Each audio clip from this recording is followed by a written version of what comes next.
जी अस्सलामु अलैकुम वरहमतुल्लाहि वबरकातुहू। जमील वॉइस टीवी में आपकी खिदमत में रमज़ान ट्रांसमिशन की सूरत में एक बार फिर हम हाज़िर हैं। आज हम 3 मसाइल बहुत अहम और हमारे माशरे में गलत तौर पर राइज हैं, जिनका ताल्लुक़ सहरी और इफ्तारी के साथ है, वो ज़िक्र करना मकसूद है। उनमें से पहला मसला सहरी के हवाले से, ये जो हम दुआ पढ़ते हैं वो अभी सौमी गदिन नवैतु मिन शहर रमज़ान, अगरचे ये दुआ मसनून तो नहीं है, लेकिन अगर कोई शख्स इसको पढ़ता है तो वो दुआ जो है सहरी के ख़त्म होने से पहले पढ़े। अगर सहरी के ख़त्म होने के बाद दुआ पढ़ेगा तो फिर इसकी कोई वैल्यू बाकी नहीं रहती और अल्फाज और अमल जो है इसमें मुताबिकत बाकी नहीं रहती। मिसाल के तौर पर जब आप कहते हैं वह बिसौमी गदिन नवैतु मिन शहर रमज़ान, मैं कल के रोज़े की नीयत कर रहा हूँ, यानी रोज़ा आप आज रख रहे हैं और नीयत आप आगे आने वाला जो दिन है आप उसकी कर रहे हैं। मिसाल के तौर पर अगर आज संडे है तो आप संडे की तो नीयत नहीं कर रहे, यानी संडे को जो रोज़ा है आज के दिन का आप उसकी तो नीयत नहीं कर रहे, आप तो कर रहे हैं मंडे की, पीर वाले दिन के रोज़े की नीयत कर रहे हैं। उस वक्त जब आप रोज़े का जो सहरी का जो वक्त है वो ख़त्म हो चुका है। लेकिन अगर आप सहरी के वक्त ख़त्म होने से पहले ये दुआ पढ़ते हैं तो फिर इसमें मुज़ायका कोई नहीं, जायज़ है, लेकिन ये मसनून अमल फिर भी नहीं शुमार होगा। दूसरा मसला बड़ा अहम है, हमारे यहाँ ये गलत फहमी पाई जाती है और उसका तदारुक और इजाला करना ज़रूरी है।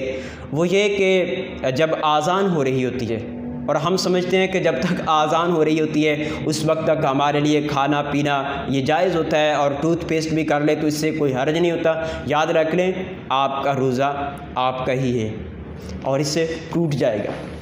खाने पीने से जब आज़ान का वक्त हो जाए या सहरी का वक्त ख़त्म हो जाए तो उस वक्त खाना पीना और कोई अमल करना जो रोज़े को मना करता है उससे रोज़ा टूट जाता है। इसलिए कि आज़ान होती ही उस वक्त है और सायरन बजता ही उस वक्त है जब ये सहरी का वक्त ख़त्म हो चुका होता है। लिहाजा इस दौरान आज़ान के होते हुए या सायरन के बजते हुए आप खाते पीते रहे और या चाय पीते रहे, नोश करते रहे या फिर आप टूथपेस्ट करते रहे तो इससे रोज़े के जो है मना कर देगा, रोज़ा टूट जाएगा। तीसरा बड़ा और अहम मसला वो ये कि जब हम इफ्तारी करते हैं तो इफ्तारी के वक्त जो हम दुआ पढ़ते हैं, अल्लाहुम्मा लका सुम्तु व अला रिज़्क़िका अफ़्तरतु, ये दुआ जो इमाम अबू दाऊद रहमतुल्लाहि ताला अलैह ने सुनन अबू दाऊद के अंदर रिवायतन नक़ल किया हज़रत मुआज़ बिन ज़ुहरा से, ये रिवायत और इसी तरह बाकी जो अल्फाज़ रसूलुल्लाह सल्लल्लाहु अलैहि वसल्लम ने दुआ पढ़ी हैं इफ्तारी की। अब ये सवाल ये पैदा होता है कि ये दुआ जो है हमें इफ़्तार से पहले पढ़नी चाहिए या पहले रोज़ा इफ़्तार कर लेना चाहिए और उसके बाद ये दुआएं पढ़नी चाहिए, अगरचे कोई भी मसनून दुआ हो। याद रख लें कि अगर हम इन अल्फाज के ऊपर गौर करें तो हमें पता चलता है कि पहले हमें रोज़े को इफ़्तार करना चाहिए और उसके बाद हमें जो है वो दुआ पढ़नी चाहिए।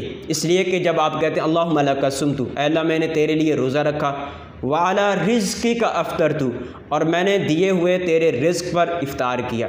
अबे यानी आपके हाथ में जो है फल भी मौजूद है, खजूर मौजूद है, पानी मौजूद है और आप कह रहे हैं कि मैंने जो रोज़ा छोड़ दिया। लिहाजा आपके अमल और आपके कौल के अंदर तज़ाद वाक़ होगा, फ़र्क होगा। तो लिहाजा मुताबिकत उसी सूरत में पैदा होगी जब आप पहले रोज़ा छोड़ देंगे, पहले बिस्मिल्लाहिर्रहमानिर्रहीम पढ़कर खजूर खा लें, पानी पी लें और उसके बाद जो है आप दुआ पढ़ें और इसका अजर इंशाअल्लाहुल अज़ीज़ मिलेगा। और बड़ी अहम बात यह कि आप पहले जो है रोज़ा इफ़्तार करें और उसके बाद जो है आप दुआ पढ़ें। अल्लाह करीम की बारगाह के अंदर दुआएं हमें ये 3 मसाइल जो बुनियादी तौर पर हमारे माशरे के अंदर गलत तौर पर राइज हो चुके हैं उनका कला कमा करने की तौफ़ीक़ अता फ़रमाए। उम्मीद है आपको मेरी बातें समझ आ गई होंगी। आखिर दावा या अनिल हम्दुलिल्लाहि रब्बिल आलमीन।